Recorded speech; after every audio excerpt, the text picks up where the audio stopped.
Hello, everybody, and welcome to Wanted for August 10th, even though it's the 11th. Season 1, Episode 24. Today we're going to be talking about VPNs, 3D printed homes, SSDs, dial-a-volt via Anchor, twinkly squares, Hasbro Star Wars Marvel Transformers, bingo, gaming projectors, the Virtuix Omni VR treadmill, dice rolling board games, and Bluetooth multipoint. What is it? Why you want it? I am Mayor Watt, and that is the Sentient AI from the future. Hello, ohmTown citizens. Welcome to Wanted. Everything's powered by ohmTown.com, so go over and become a citizen. And if you're listening to this over on YouTube or Twitch, be sure to follow us, like, and subscribe, all of that kind of stuff. Be sure to like, because that's what actually moves us around in the algorithm. It's very important to us over on YouTube. Twitch is a discovery thing. I don't know how people are found there, but the likes are absolute, and comments. Subscription helps, but likes actually move it substantially. So please follow us, like, subscribe, ring the bell. You'll get informed when we go live.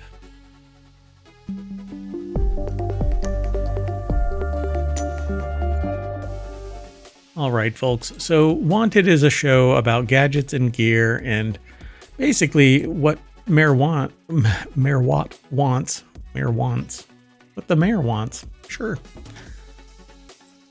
And I discuss this with the Sentient AI from the future, and then we post it. So it's basically kind of a reaction kind of video. My mic is like right in front of me. I don't normally like it there, but that's okay. We'll do it this way. So I hope you enjoy the show. Wanted is actually a channel where news is aggregated over at ohmTown.com. ohmTown.com is a website where news is aggregated into 6 main categories and then 50 channels, each of which I want to turn into a podcast. And I think this actually shows Wanted for 8/10 in the title, which is accurate, even though we are talking about it on the 11th. Because what we're going to end up doing is shifting the shows around a little bit. I had wanted to do them all on one day, but it's kind of an untenable position. So we're going to move them back to Saturday and Sunday shows along with the weekly shows. Yeah, the weekly shows. Now, Sequitur News is a daily show. And so we're going to do Wanted and then the Continuity Report, which is about basically entertainment news. And then we're going to reset again and do Non Sequitur News for Sunday. And then 3 more weekly shows, kind of get back into our old groove. I thought it would work out really well, considering I was going to be gone doing mayoral duties for a week. And it worked well for that purpose, but overall, yeah, it's kind of a struggle. So anyway, let's get into it. The very first article that we're going to talk about should really be brief. It's in the Wanted channel. I use VPNs from time to time for when I'm not acting as mayor, although being mayor is 24/7, 365.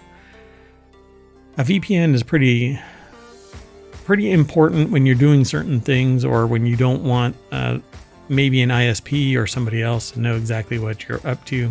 It's not necessarily nefarious, but if you don't want to be tracked and you want a new algorithm to be leveraged upon you, you basically get a unique IP address from some other location. When you pop out, it's a secure connection called a virtual private network.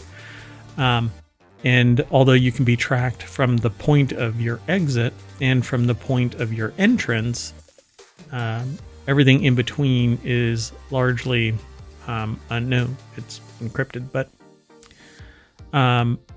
you have to rely on your VPN provider, and there's countless out there. I don't get a kickback from anybody that's being mentioned in this, but CNET put an article together. Mo Long and Attila Tomaszek are the authors of this article. They say these VPNs work well for multiple devices with generous or even unlimited simultaneous device allowances, plus apps for nearly all of your electronics.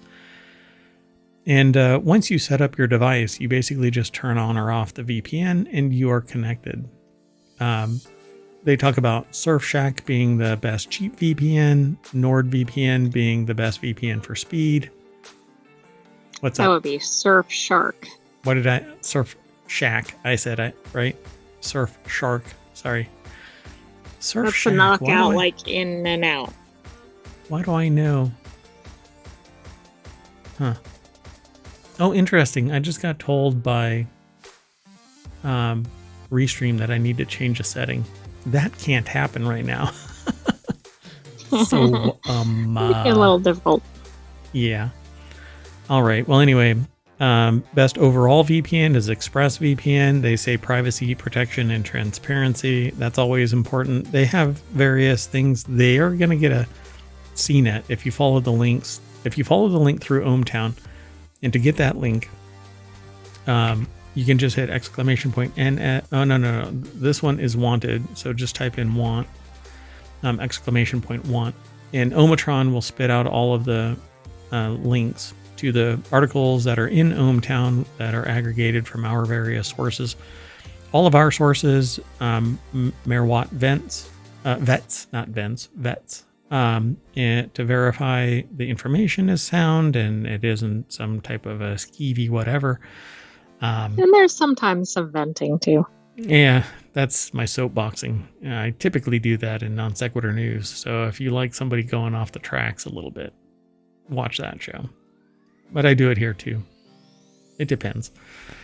So, and then I've never even heard of, actually, no, that's not true. I've never heard of it referred to as PIA. I've always heard of it referred to as private internet access, but it's a budget friendly and it says it's transparent too. But transparency, you don't know from transparency. So, hey, they didn't give me a lot of information.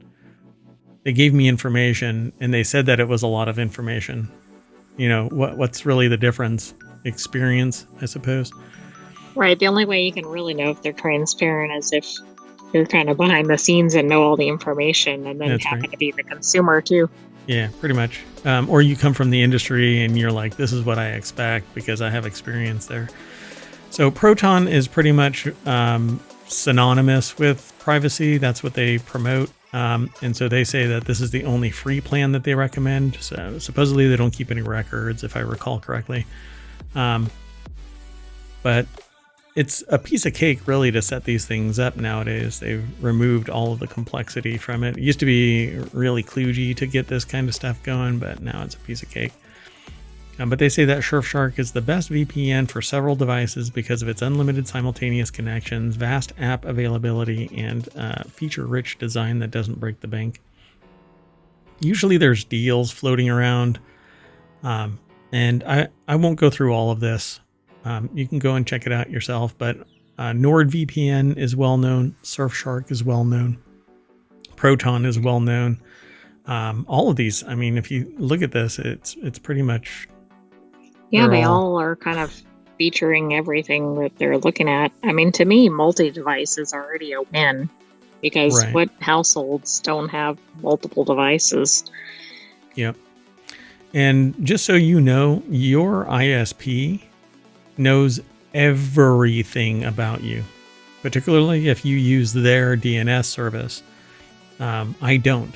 So I compartmentalize my DNS so that nobody knows where I'm surfing unless they do deep packet inspection, which is certainly possible, but not if you're on a VPN.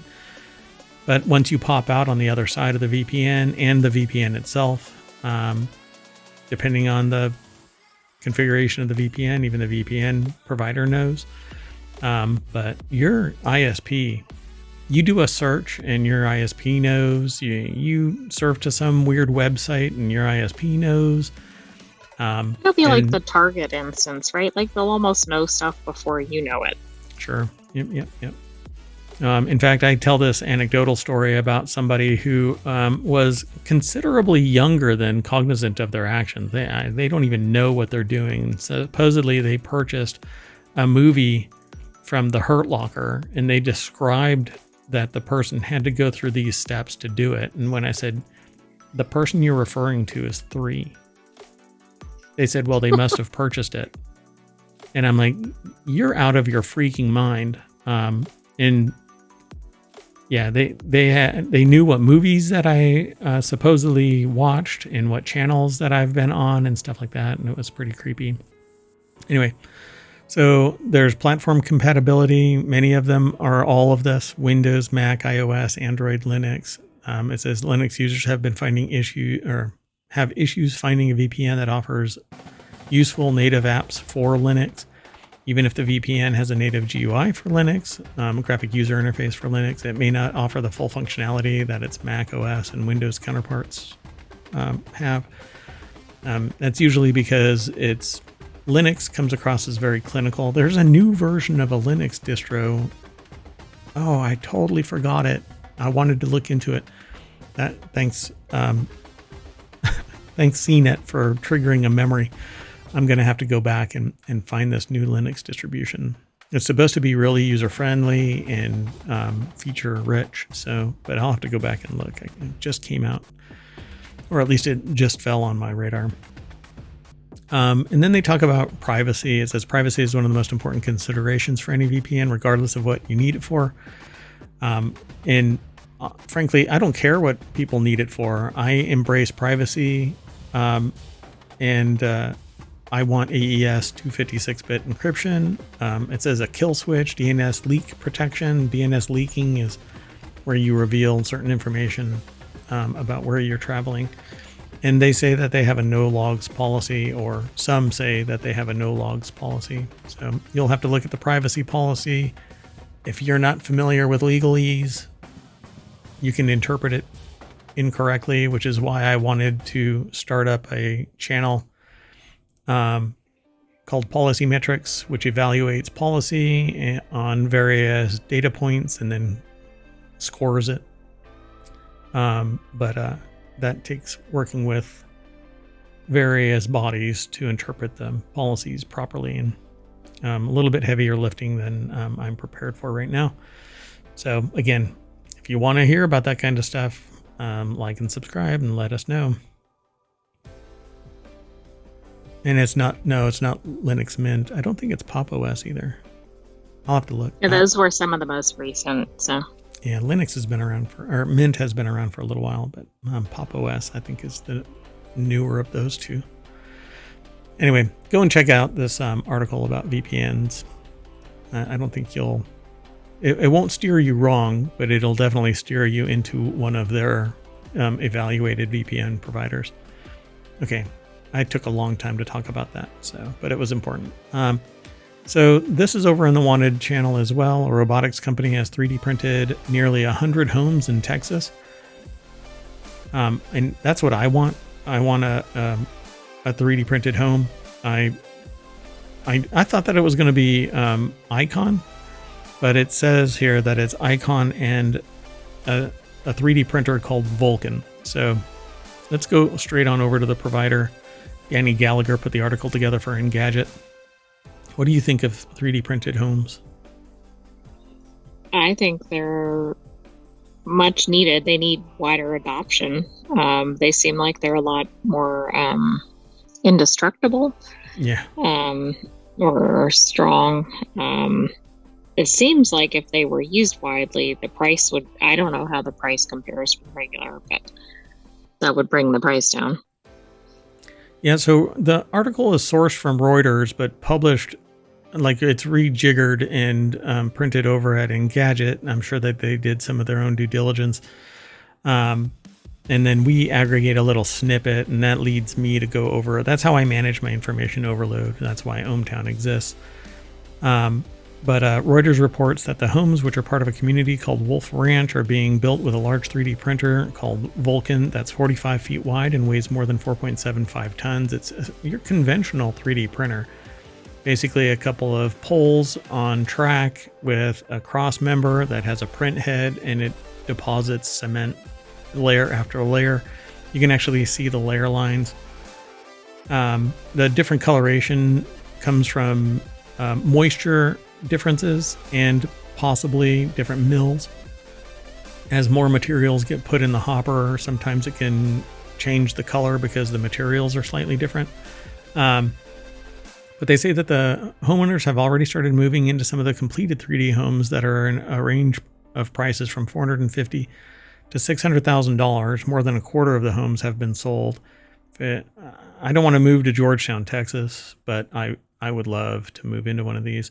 They seem to all be single-story homes, which I'm also not really that into at my age. But as you get older, you want to move to a flat, single-level house because it's just burdensome to go upstairs when you're 70. Safer, too. And safer, Not to go upstairs, yeah. Yeah. So I think what I would love to do is when I get to the point where I want to live in a ranch-style home, I want to be on a bigger hill. I don't know why. I like the idea of being above it all kind of thing. So once printed, the walls look like giant stretches of corduroy, but they are designed to be resilient and sustainable even in extreme weather. They're water resistant and energy efficient. Cement is not impervious to water. It actually can percolate through. It takes considerable amount of time unless it's improperly constructed. And the first place that I lived on my own, when it rained outside, the walls would sweat water, and it was painted cinder block. And so it would still seep through. It was creepy. And this is the kind of place that horror stories were written about. Anyway. Like if you saw it in the movie, you knew something bad was going to happen. Correct. Yeah. But this stuff, you basically waterproof it. You can paint it. You can actually use a diamond bit chainsaw and cut through the cement and then put a new window or a door in place. As long as you put the superstructure in place to support whatever is above it, it won't collapse on you. You can't do that with brick and mortar. It's much more difficult. You can't do that with twigs, the conventional building materials. It's much more difficult. You chop out the wrong post in a conventional home and the whole damn thing will sag until it collapses in on itself. And then a strong gust, the big bad wolf blow on it and the roof falls off and the walls fall over. But not with this. It's a contiguous piece. This is one contiguous line. And it's a spiral. It just goes around and around and around and around, builds up and builds up. And then when it's done, they put a little roof on it and you're done. And this can actually be smoothed out. You can get stucco and turn it into a conventional outside home. But that's what I want. The walls can be extra thick. Yeah, it seems like very little downside. And we had kind of a funny article in Non Sequitur News about, I think it was in Non Sequitur News about the fear of dust, and it was basically like drywall over it, or yeah.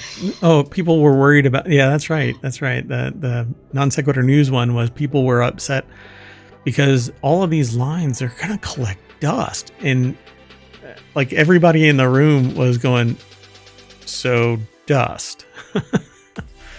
Where do you think all of the dust settles in your house? On surfaces. If you don't dust those surfaces, yeah, it's going to collect dust.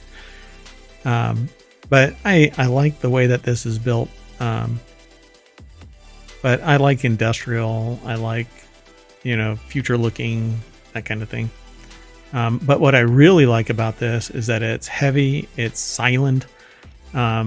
It's resistant to temperature variations. You have to have air circulating though, because it won't breathe on its own like a regular conventional house. Actually swells and contracts with the heat, and it's not completely hermetically sealed. So air flows through a house even when you don't have air conditioning or something like that. And what was that last thing that you just sent me? that was related. It doesn't matter. It's not The for Linux? this Was it for the article. Linux thing? Yes. Oh, what is that? I've never even heard of that one. All right. It's so new. It's I don't know who they are, but anyway. it Let's was keep just moving. another Linux distribution. Gotcha. So you want to keep moving? Sure.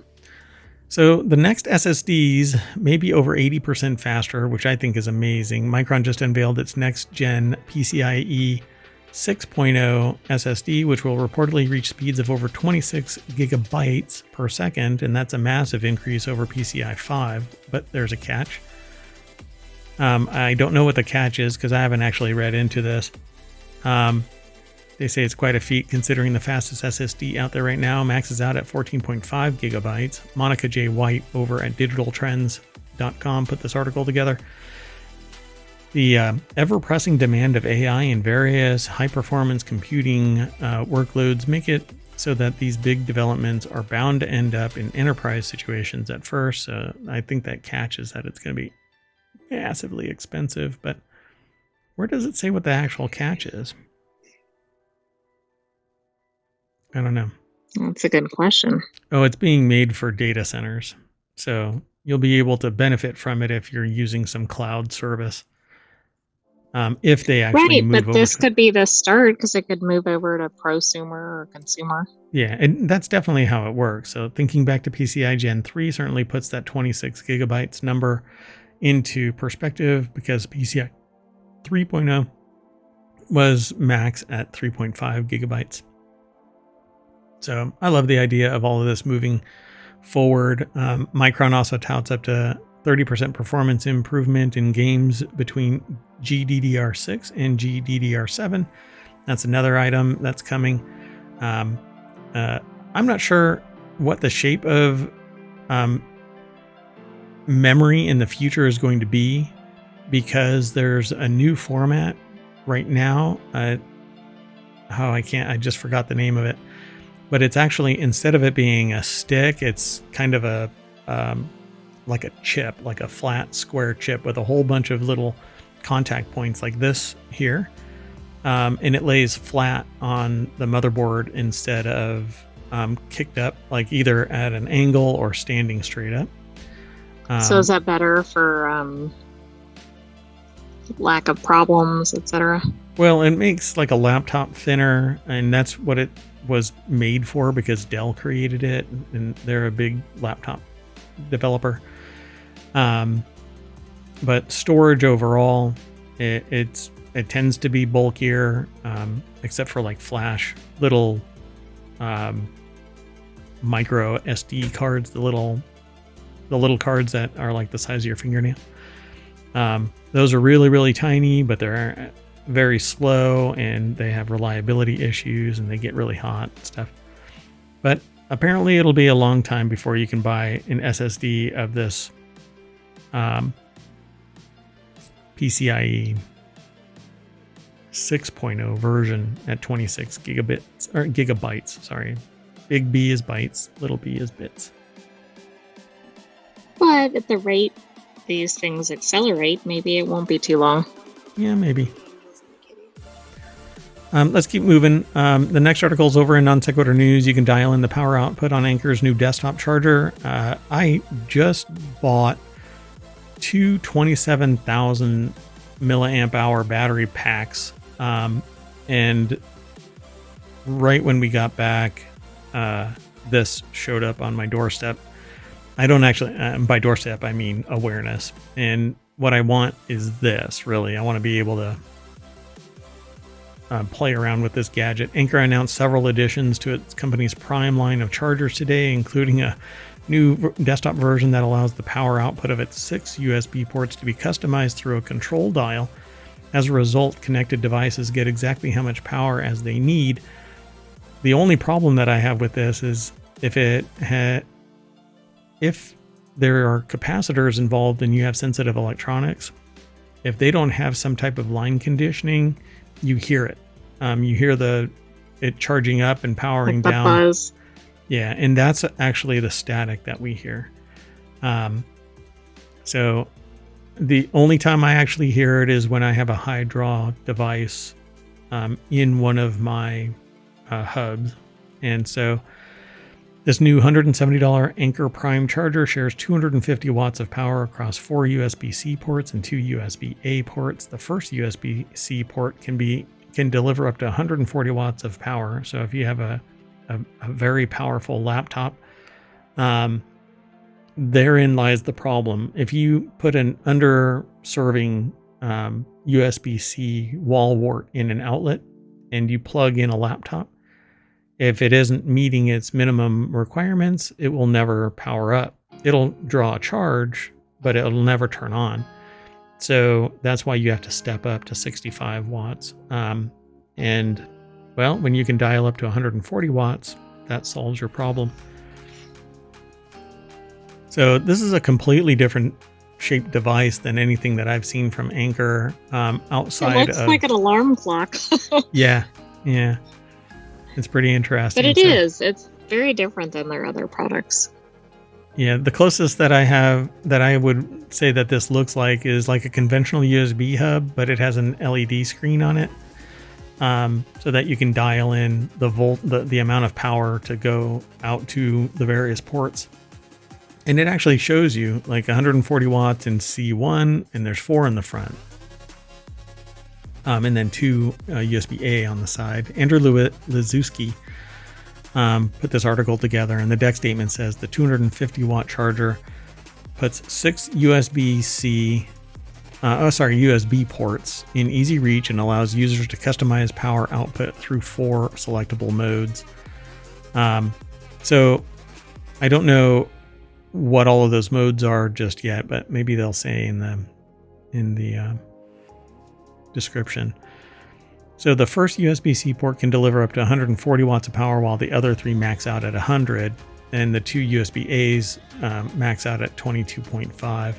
They actually deliver 22.5, so you ultimately end up with 250 watts of power, which is not bad. And they talk about default AI power mode. The power requirements of connected devices are detected and power distribution is adjusted automatically. That's that PD style port. It usually says what they are, that they're PD. But if you don't have a smart connected device, it will just draw whatever that device is pulling. So you want a smarter device. This actually facilitates that, because you don't want to put the wrong power supply into the wrong device, because you can destroy it. And that's actually happened to me once. The power supply that was given to me was wrong. And when I plugged it in, it smoked the device. So. A 2.26 inch LCD screen shows the power draw of each USB-C port. And then they have other devices, slightly cheaper by only $5. Alternative is a new 8-in-1 Anker Prime charging station that has conventional plugs and USB-C and USB-A, 4 USB-C, 2 USB-A, and a pair of AC outlets that will save you from having to crawl under a desk to plug something in. Well, that sounds like a win. That's pretty amazing. So, I don't need these kind of outlets nowadays. Everything is switching over to USB-C, and so you just plug in a USB-C and it charges it. Tablets, USB-C. Laptops are moving to USB-C because it can handle the power. The 8-in-1 lacks the different charging modes. So now you know that the managed charging ports cost $5. Right. Exactly. And it's a whole lot thinner. I mean, that other one is a whole lot thinner. So, I mean, it looks pretty cool. Okay, we got to keep moving. I guess it depends on how you want to connect things, too. Yeah, for sure. I mean, you can't plug anything. You can't plug a conventional AC outlet into the other device. It's all USB-C. So I guess that's kind of cool. You actually end up with more charging ports. There's 6 USB-C, and then you get 2 AC power ports. But you plug in the wrong thing into those, and it'll suck all of the power out of that. And then you'll hear that buzz with any audible or audio electronics, because the capacitors charge and then discharge to keep the power going. And if I'm wrong about that, send me a message. There's the Discord, there's the messages, the comment section in YouTube. Come to the chat and hang out and talk to me about it. Anyway, let's move on. The next article is over in Technology Today. Get the Twinkly Squares starter kit for just $160. I was introduced to Twinkly probably 4 years ago, and I got the lights. They're actually behind my green screen. I have a practical set, I guess you could call it, behind me. It's not really a set. It's just sound deadening panels behind me from, I think it's from Gix. But not the visualizer, because it's not visible right now. The visualizer? No, the set. Oh, right, yeah. And so I have Twinkly gear behind me. But these little squares are pretty neat. You can actually make like an LED light board, but not a LED screen like a TV, or an LED monitor. In certain places, you can get these high resolution LED screens, panels behind you, or in front of you, but they cost like $60,000 for a size 8 foot by 10 foot panel. Jason Coles over at cnet.com put this article together. It says these are an excellent way to add a bit more color to any room, and that's basically what it is. You get a bunch of the little LED squares. They're independently controllable. You can actually put patterns on them. One of the 6 squares is the controller, but you can link a bunch of them together. And it's pretty cool, but small. I mean, in the grand scheme of things, it's small. I think this is like 6 by 6. Each one. I mean, that would be neat if you had enough of them to cover whatever area. Yeah. So one of the best things about the kit is that it's both compatible with Alexa and Google Home, which I'm not sure. It's not compatible with iOS, with HomeKit, according to this. But I control it through HomeKit. So I'm not sure what might have changed in the system. I'd have to go and look at it. I think it's because I use another application as a proxy, but so they don't really go into much detail about these things, but it's basically, if you were to look at pixels on a screen, each one of these kind of is the embodiment of a pixel, except that it has the full color range, except white. It doesn't have pure white. It's just everything but white. So RGB, but not white. And I think that there's 8. It's an 8 by 8, and each one is like a quarter of an inch or something like that. I can't remember the actual size anymore. Right, I don't know if it says. Because I don't think it says it. Yeah, it doesn't really say. But they're pretty cool. And like I said, you can put them in a square, and then you can actually have pictures displayed on there, but they'll be like favicons, right? The little 16 by 16 icons that are represented in various places. It's hard to show, but whenever you go to a website and you see in the browser bar the little picture right there, that's kind of what these things end up looking like from a distance. So with a little bit of work, you can make it look pretty good. And they're animated and all of that kind of stuff. Okay, we got to keep moving. Sorry, folks. The coolest Hasbro Star Wars Marvels, sorry, let me start that over. The coolest Hasbro Star Wars, Marvel, and Transformer toys revealed at Comic-Con. It's a big list. It's over at Gizmodo. James Whitbrook put the article together, and it says Comic-Con always brings on a ton of cool toys from Hasbro. Here's a look at all of their Star Wars, Marvel, Transformers reveals from the show floor this year. And let me just tell you, this article is... It has quite a few products. Yeah. So they say there's quite a few, and I won't go through all of them, but I will point you to the article so you'll be able to go and check it all out. I knew this person was going to be in like toy form. So far, everything that this person did was just sniff the air and run off in a direction. Anyway, so Transformers are coming back. There's going to be another new movie coming out, if I recall correctly. And let me pull something up real quick. For Transformers? Yeah. There's another Transformers movie coming. Mm-hmm. But it's Transformers and G.I. Joe, Autobot. And then Transformers and Knight Rider, Autobot, Agent Knight. So Knight Rider transforms now. It's interesting. That's called Transformers 1, and it's coming out on September 14th. Oh, boy. Oh, right. I think it's like the creation or something. It's the prequel to all of it.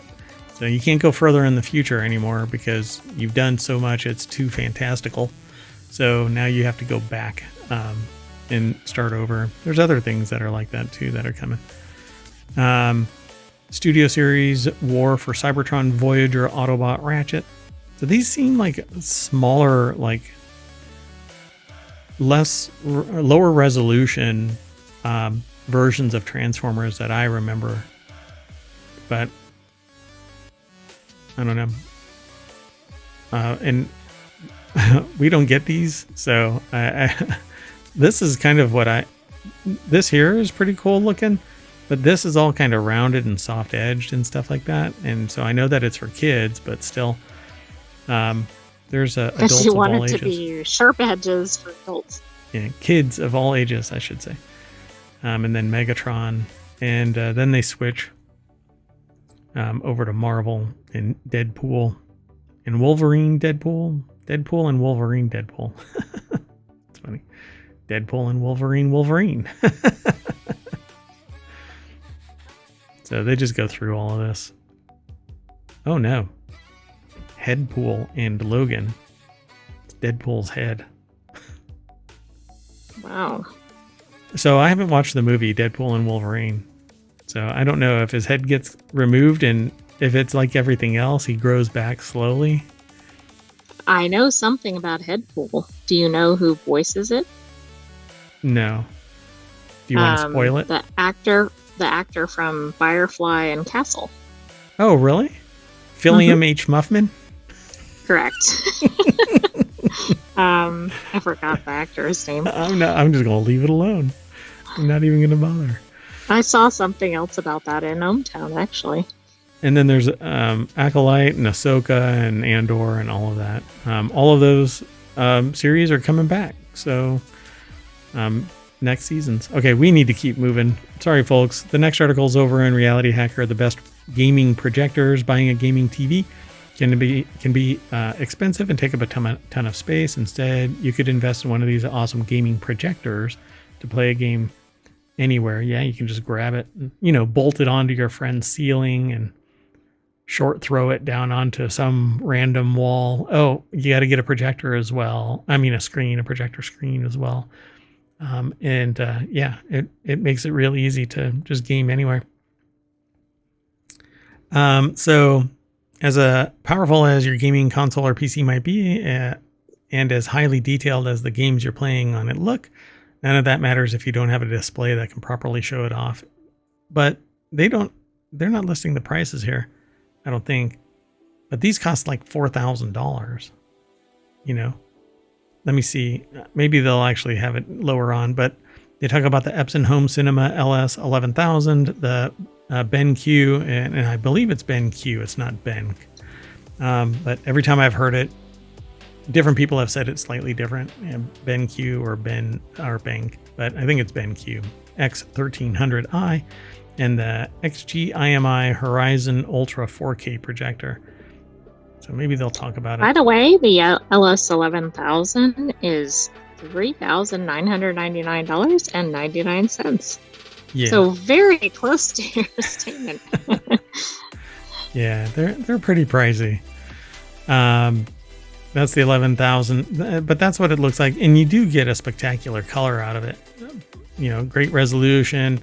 Lifetime is pretty good. It's got a 4K image, 120 hertz refresh rate, 2,500 lumens, so you don't have to be in a completely dark room to use it. But then the BenQ, 120 hertz refresh rate. It says long lamp life. Says it only has 1080p output. So yeah, if you're gonna do that, if you're gonna swing the bat that hard, then you might as well get a 4K. Save up and get a 4K. This is a $2,000 projector, but who knows about its life? It says Dolby Vision HDR support, smart auto picture adjustments, great darkroom brightness. Do they say? Wait a minute. Yeah, so the you may not care unless you're a competitive gamer. 60 hertz doesn't really matter versus 120 hertz, but it is twice the refresh rate. So you see twice. You have the potential to see twice as much detail because refresh rate is like a flip book. It redraws the screen that many times per second, and so you basically have to, if you get more opportunity to see motion or whatever, some change, and we are keyed into vision, so we are we can be trained to be acutely aware of the world around us.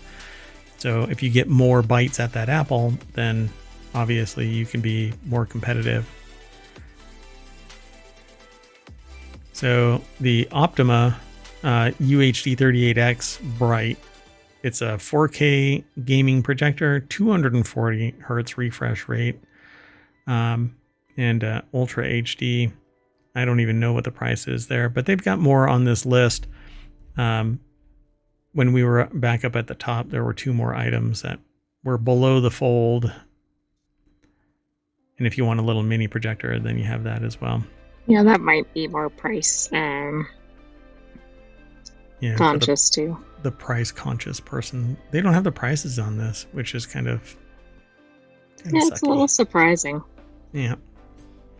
But if you're really into this, then you're going to be spending $4,000 easy for a projector. Okay, let's keep moving. The next article is over in Reality Hacker. I should just start doing that as like standard thing. Moving on. So Virtuix says its OmniOne home VR treadmill system will finally launch in September. I've been watching this for a while. It says OmniOne was announced almost 4 years ago as launching in late 2021, but that didn't happen. It reminds me of my Kickstarter for the iGulu. How long was that? I forgot. Was that 6 or 8 years ago? Yeah. And I have one. I just got it 2 weeks ago, and it's already brewing something, which is actually, depending on how this plays out, it may be the heart of our newest show, but we'll talk about that in 2 weeks.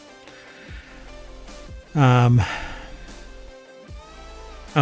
the Virtuix OmniOne, a long in development integrated home VR treadmill, and I'm a VR gamer. I use the Pico VR headset, Pico 4, as a matter of fact. And I've got a bunch of games, and I'd love to stream them and play, but I'm just too jam-packed with other mayoral duties, including this show and the 6 others. But I want this. If I were to get this, I would be like overjoyed. I would become overcome with sweat by using this. But if they want to sponsor the show, that would be. Oh, wow. Oh, I didn't even read down that far. The VR headset was originally going to be a Pico Neo 2 But given the Omni One's significant delay, it will now be Pico 4 Enterprise or a high-end variant of the Pico 4. Wow, that's interesting. Wow, look at that. All good things come to those who wait, right? So David Henney over at uploadvr.com put this article together. So the only problem that I have with this thing is that you need special shoes and you're in this kind of a thing. I want an omnidirectional treadmill. Or I want the thing from Disney, but that'll never happen. That little, what do they call it? Something tile? Holotile? Holotile, yeah. Yeah. So the Omni One was announced almost 4 years ago. It says, unlike earlier treadmill offerings, Omni One is unique that it's fully integrated, meaning that it comes with a VR headset running a store of content that is with support for the treadmill intentionally integrated by developers. And that's where I like the snippet over on ohmTown includes this little paragraph right here that's provided by Upload VR to us. So to be clear, the Pico 4 Enterprise won't be running Pico's platform and store. Instead, it has Virtuix's own Omni store where VR developers have intentionally integrated support for the treadmill using its SDK, which kind of sucks because then you're locked into the Pico 4 Enterprise. The cost has to be much, much more.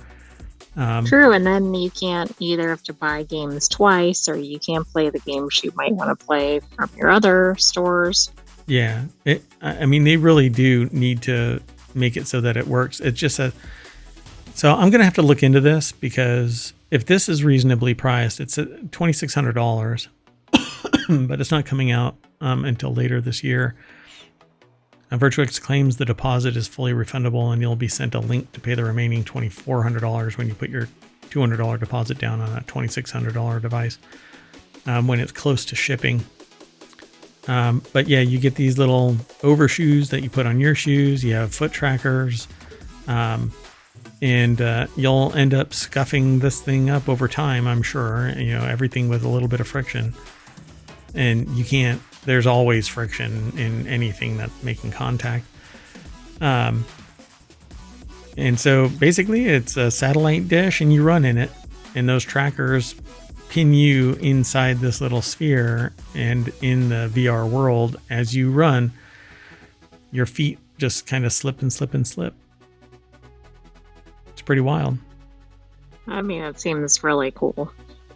Yeah. I think it goes in all directions. Yeah, the post that is on the back of the disc, if you're looking at the screen, we'll try to describe it for those who listen to the podcast. But if you are attached to this gadget, you wear a vest, and the vest is articulated on the post. That post swivels as you swivel. So you'll have to work out the physics and get used to having the ability to turn that thing around in a half arc or a full circle. And that turns you around in the game or the world that you're playing in. And so you can jump, you can run, you can stop, you can back up. It's basically supposed to be everything. And the only way you can avoid this type of contraption is to make it omnidirectional treadmill. And those are much bigger, much bulkier, much more expensive. If this comes out at $2,400 or $2,600, let me look again. Yeah, it's $2,600.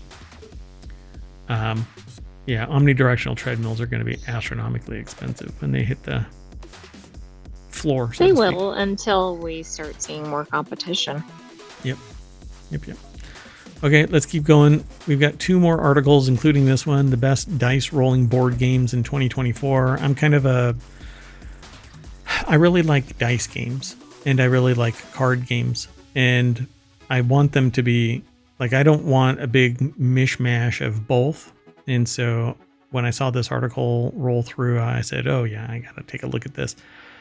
So the best dice rolling board games in 2024. Dice rolls are some of the best sources of drama in board games. They focus risk and tension into a single moment that acts as the culmination of strategic decision, the kinetic force of tossing hunks of plastic or wood and watching them, or stone, by the way, or metal. I don't know why they limited it to this, but I've had like precious metal. I've had exotic stones. I've had plastic. I actually have right there about 1,000 dice sitting at my feet right now. And wood. Wood is the oldest, I think, that have been recovered from archaeological digs, along with bone. And watching them tumble across the table is delightful. Ultimately, it's wonderful to have a pleasing physical action peppered throughout an otherwise mental exercise. That's one of the things that I've always loved about role-playing games, D&D. It's a lot of fun. But I don't know. I'm actually looking at a completely different role-playing game from Pathfinder or D&D 5e, or its predecessors. There's I don't know if it's a new one. Oh goodness, will I be able to pull it up in time? I want to do this live, so hold on a second. Doing it live, folks. I'm doing it live. Do. 1 second. No, I won't be able to pull it up. Yeah, there's a role-playing game that got a bunch of awards just recently. We got 4, including best game, or game of the year, I should say. But it's a role-playing game, so if you're looking it up, look for that. Yeah, I'm trying to find it. Gotcha. So the too long didn't read of this entire article is that right there. They have a list: Castles of Burgundy, Troyes, I think it's called Troyes. The White Castle, Ready Set Bet, Llama Dice, Bang, the Dice Game, Dice Forge, Rolling Thunder Vendetta, Dice Throne, Grand Austria Hotel, which is drawing me in because of the Grand Budapest Hotel movie. Which is highly recommended. Yeah, really. 1 second. Sorry, folks. Our production values are kind of low. Do. Yeah, I won't be able to find it. I tried again real quick, but anyway. I'm trying to find it, but I'm not coming up with it. Yeah, there's some convention where it got 4 awards, including best role-playing game, because of its simplicity and it's like crushing D&D. Anyway, Castles of Burgundy, it says here, it's got a 12 plus age range, 30 to 90 minutes, which sounds great. Each player gets a pair of dice to roll each turn in the game of competitive castle building. The results limit your choice of actions for the turn as you seek to gain tiles representing estate features like livestock and buildings. This actually seems like it would be really fun, so we'll put that on the list.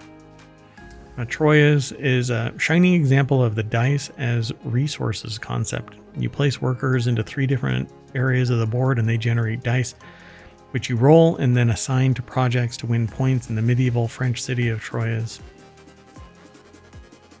Then there's the White Castle. The Troyes has a 90-minute playtime for 1 to 4 players, and White Castle has 80-minute playtime for 1 to 4 players. The age range remains the same, like 12 plus or so. Usually they want to avoid children and dice because it's an easy choke hazard. And so you want to avoid it entirely because there's all kinds of regulation that you have to, believe me, I've developed toys and games that when you do the research into this, you find out that you have to jump through some flaming freaking hoops. And unless you're really, it's a passion project and you're willing to risk it, you don't even bother. So in this dice game, and this is the White Castle, players are competing to become the most influential clan in a Japanese castle. Ready, set, bet. Something undeniably thrilling about watching a group of horses blast down a track at full speed. I remember I went with a company, I'll just say a company, to a racetrack with someone that I had just met. And well, actually, no, it had been a while. So, and I had made a comment, and the people that I have to be cagey about it because I can dox them with a name. And so I said a name, and because of who they were like, oh, them? And I'm like, you know them? And they're like, no.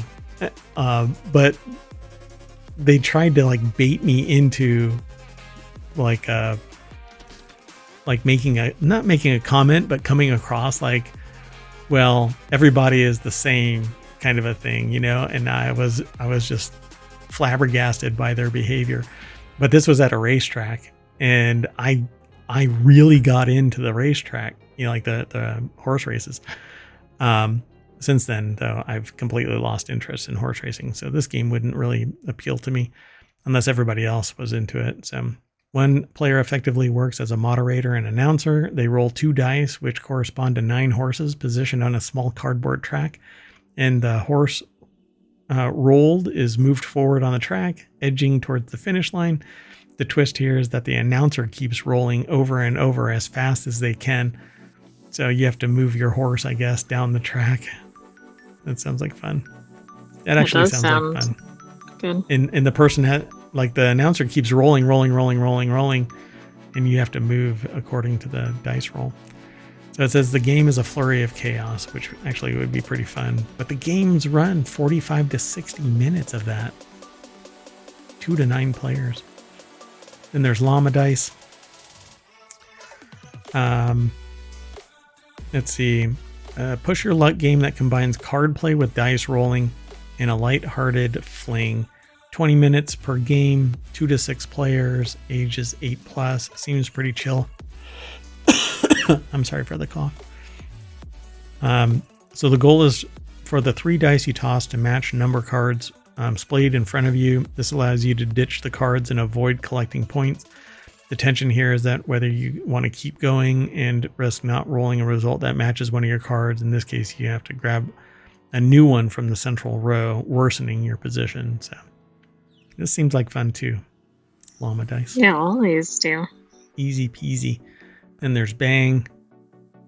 I won't be able to go through all of these, but one that I do want to show you, it isn't Dice Forge, but that actually looks a lot like Dice Throne.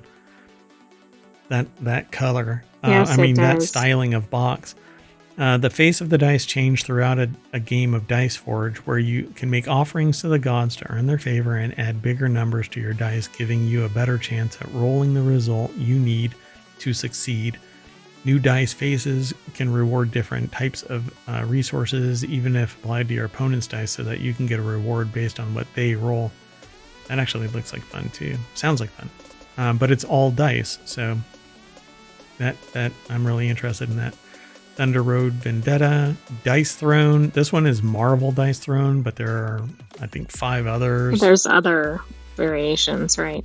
And then there's Dice Throne Adventures, which riffs off of the Dice Throne pool of characters and is kind of like an RPG long term. And I say long term for sure. So it says described as Magic the Gathering meets Yahtzee. Dice Throne lets players face off as unique heroes with their own offensive, defensive, and passive abilities, including an unstoppable ultimate attack. You can mitigate it. You can't stop it. So you'll draw and spend cards to upgrade your character. This actually is a really fun game. And you don't have, if you're not into Marvel, then you can get there's I think 3 other versions of it that aren't Marvel. And then Grand Austria Hotel. That one's 90 minutes. It says there's a lot to keep track of when managing a hotel in 20th century Vienna. Each face of a die indicates a different action you can take, from preparing rooms for potential guests to bringing wine or coffee, pardon me. That's it's interesting. Like, it's like one of those kind of sim type games, but in a dice game. Yeah, it says that efficiency is important, but you also have to pay attention to the individual desires of the potential guests. So yeah, it's kind of a Sims thing, you know, hotel management, but in board form instead of computer form. Pretty cool. King of Monster Island, Pandemic, The Cure, and Sagrada. And Too Many Bones. You play as a group of adventurers trying to take down a dangerous tyrant in this highly replayable collaborative game. You'll navigate the battle map facing encounters where you'll get to choose your approach to the situation and then try to beat the challenge to win training points or loot to improve your character. So it's like a role-playing game on top of it. Yeah, pretty cool. I dig this. It says the core game has 4 characters and 7 tyrants, offering plenty of opportunity to experiment, but you can also get even more options by picking up the Undertow expansion. So expansions already on top of this. Too many bones. Pretty cool. Too many options. Okay. Our last article is over in Reality Hacker. What is Bluetooth multipoint and why your next earbuds or headphones should have it. It says it isn't widely available audio feature, but it's definitely a convenient one where everything you need to know about the technology is on this link. So Michael Bizzacco put this article together over at digitaltrends.com, and definitely follow the link and go over there and check it out. I won't be able to go through like all of it, but so do you want Bluetooth multipoint? Yes, I want all of this stuff. I mean, the name of the show is one of the things, like, I don't want to get sidetracked, sorry, but like I want a gaming projector, but man, $4,000. Yeah, they're pretty pricey. And the problem isn't that it's just pricey. The problem with me is that the technology evolves, and I don't want 2 years later to go, now I want this, because then I have to either sell this or use it, repurpose it somewhere else, and then spend again $4,000, because it's always that, you know, it's never, oh, it's gotten cheaper. It's $4,000 again. Anyway, introduced in 2010 with the rollout of Bluetooth 4.0, Bluetooth multipoint was a game changer for those using Bluetooth headsets in the workplace. It allowed for a second phone line's unanswered calls to be instantly placed on hold. And this was only the beginning of Bluetooth multipoint's capabilities and its compatibility with various devices. So it says, wouldn't it be great to quickly and easily switch audio sources with your Bluetooth headphones without manually disconnecting and pairing them to one device at a time? And so my headphones are multi-point. I can actually connect to multiple devices and I can flip from one to the other. And it makes it pretty easy peasy to be attached to my phone and my tablet or a computer. It really depends on the device. You can have multiple multi-point. So it says traditionally a simple wireless network known as PicoNet is the digital thread that links a single set of Bluetooth headphones to a Bluetooth ready source, be it a phone, tablet, computer, etc., etc. So they call all the shots in the PicoNet, dictating the volume at which your phone plays music when a voice assistant is called upon, etc. So device B in this PicoNet has only one job: to listen for and follow device A commands. So far, so good. So if you have true wireless headsets, like in-ear buds, right? So these are wired. You have one that's the main connector, and then you have the other one that just goes, okay, I'm waiting for your connection. So normally a Bluetooth PicoNet connects only 2 devices, but when device A supports multi-point connectivity, you can link up to 2 or more device B sources, allowing you to maintain a connection with 2 peripherals, phone, tablet, etc., simultaneously and seamlessly switch between them. So if your phone calls, you can just tap your in-ear monitors or your headphones and it'll flip over to your phone. I mean, that seems like that'd be really handy, particularly with people using multiple devices, like the VPN earlier. Yeah. Pretty cool. And I suppose in the future, see, I like this kind of technology because then I can flip over to like an AI and I can interact with the AI via voice commands, and it's compartmentalized instead of hearing everything all the time. Like right now, if you walk around the mayoral mansion and say the wrong phrase, the whole place lights up like a Christmas tree. So triple connectivity is less common, which, as the name implies, allows up to 3 audio sources to be linked to a single set of headphones or wireless earbuds. The Technique's EAH AZ80 is an excellent example of a triple multipoint. The third type, advanced, has been around a bit longer than simple multipoint, but is very similar, most commonly associated with call centers. Advanced multipoint adds one additional feature, the ability for the headset to answer 2 calls at once and then have one of them placed on hold, allowing you to easily switch between them, which is kind of scary because you don't necessarily know which one that you're actually talking to. You say something like, oh God, that person's on the other line. Oh, wait, sorry. Well, that's exactly the thing with things like call switching and everything. I mean, you could be, yeah, that could be a problem. Yep. Interesting. So Apple AirPods Pro, for example, Apple's automatic audio switching lets you seamlessly switch between devices like iPhone, iPod, Mac. If you're a Samsung Galaxy Buds owner, Samsung's Galaxy Auto switching via the Wearables app will remember your paired devices and automatically switch. Anchor actually has an app that facilitates that as well. So if you have multiple devices, you can use that as well. So pretty interesting. So what is it good for? Connecting to multiple devices. There. Oh, here's one of those Sony headsets where we were giggling because the name branding was supposed to switch, but it still sucks. Oh, yes. The Sony WH-1000XM5 headphones. Say that 5 times fast. And remember it when you're trying to order them, like over the phone or something. So or even typing it in. If you want to do a deeper dive into Bluetooth multipoint and why your next earbuds or headphones should have it, go over to follow the link. It's the last link in our show notes. It'll take you over to digital trends via ohmTown.com. Just click the visit the source link and it'll take you there. So I'm going to switch sources and end us up back at the Wanted channel, which is in our gadgets and technology main menu, and down at the bottom is Wanted. Who knows? We might. Oh, look, we got some more news to talk about. All kinds of stuff gets put into Wanted, and then we talk about it. I want a lot of stuff, but I only talk about 10 of them each week. So go over and find some new stuff to talk about. All right, folks. I am Mayor Watt, and that is the Sentient AI from the future, and this has been Wanted for August 10th, 2024. Thanks for joining us for Wanted. We'll have another episode of Wanted next weekend, but stay tuned. We have more shows ahead. Cheerio.